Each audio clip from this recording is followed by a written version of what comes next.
Solid na solid ang day off ng Los Angeles Lakers dahil eto nagluto ng pagkain ang nanay ni DeAndre Ayton para sa Los Angeles Lakers team. Grabe si Luka namigay ng bike sa mga players at staff dito nga para sa LA.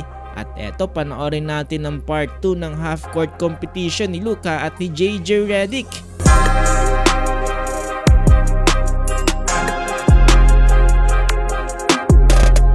So habang naghahanda etong Purple and Gold sa kanilang susunod na laban kontra nga dito sa Utah Jazz, eto mga boss, meron ilang mga selebrasyon na nangyari dito nga para sa Purple and Gold. Ito ngayon matapos magluto ng mga Jamaican food dito nga ng nanay ni DeAndre Ayton para nga dito sa players ng LA. Talagang sarap na sarap sila dito mga boss.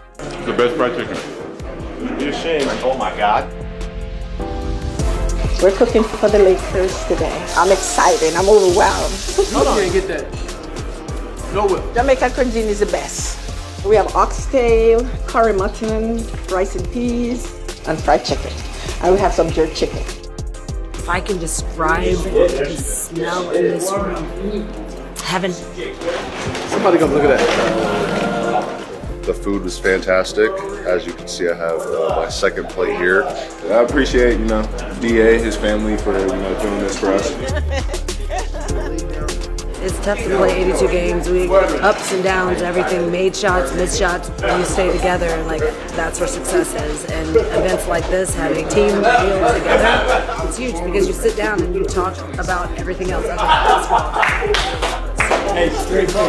Hindi lang yan mga boss, matapos ngang araw na yan ay may pa-surprise naman etong si Luka Doncic para nga sa mga players at dito rin sa mga staff ng LA.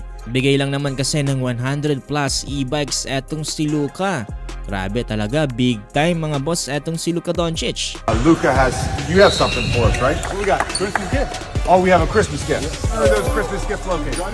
I think we need to go out. Yeah, we got it. I got mine. All right, come on. This is insane. I'm glad I got this bike. Shout out Luka Doncic, man. This is awesome. If I had this as a kid, I'd be one happy kid. Luka got us this?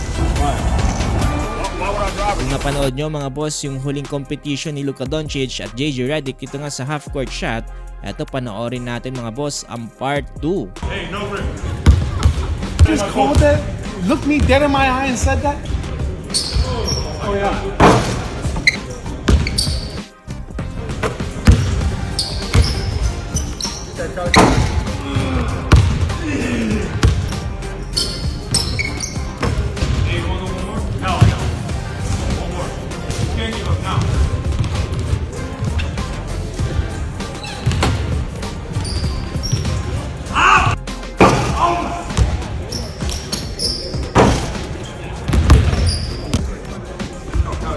Coach. Hey, no ring. No ring? Airball. What the? Just called that? Looked me dead in my eye and said that? Sabi mga boss, so far so good etong Los Angeles Lakers at sa ngayon ay mukhang nagkakaroon sila ng magandang team chemistry. Kung gusto pa na may basketball updates ganito ay huwag niyong kakalimutang i-follow itong ating page.